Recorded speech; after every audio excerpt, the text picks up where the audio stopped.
We're asked to solve this equation, and this is similar to a lot of other equations that we've already solved, but this one has a matrix thrown into it, which kind of throws an extra wrinkle into it. And if we kind of think of this one just like a normal equation that we've done before, like this one, this is a simple one-step equation. I've got 12 equals negative 3 times b. And we're asked to solve this one. What we'd basically do is get b all by itself. We would divide both sides by negative 3. And that's how we'd solve this particular one. Well, this one we're going to do very similarly. The only difference is that it's set up as a matrix, but we still have negative 3 times b over here. So what we're going to end up doing is we're going to end up dividing both sides by a negative 3. So let's go ahead and do that. So we've just divided both sides by negative 3. These negative 3's will cancel, leaving me just b. That way we'll identify what b is equal to. So if we look at this one, I started with a 2 by 3 matrix. Remember, 2, it's rows by column, 2 rows, 3 columns, so it's a 2 by 3 matrix. So I'm going to end up with a 2 by 3 matrix.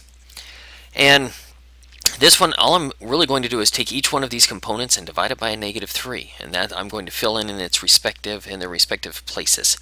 For instance, this is 15, and this is the upper left-hand corner. So I'm going to do my calculations right here in the upper left-hand corner. I'm going to do 15 divided by negative 3. Now then my answer is still going to be that 2 by 3 matrix. So this is located in the upper left-hand corner. My answer will be written right here in the upper left-hand corner. 15 divided by negative 3 is negative 5.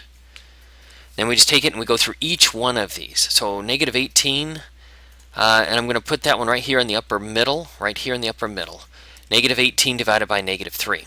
And negative 18 divided by negative 3 is a positive 6, so I'm going to write that in the upper middle right here. And we'll keep moving down. We're going to divide each of these components. Negative 9 divided by negative 3. So negative 9 divided by negative 3 is a positive 3. I will write that in the upper right-hand corner because this negative 9 is located in the upper right-hand corner. 12 divided by negative 3 will be in my bottom left-hand corner.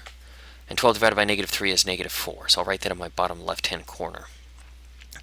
0 divided by negative 3, that's in the bottom middle. 0 divided by negative 3 is 0. 24 divided by negative 3, I'll fill that in here. 24 divided by negative 3 is negative 8. So I've essentially filled in all the portions here. Once you've done that to each one of them, it cancels out these over here, that leaving you just b, and this is your reduced matrix right here. This is your answer by the time you divided negative 3 by all of those. So that would be your final answer in this case.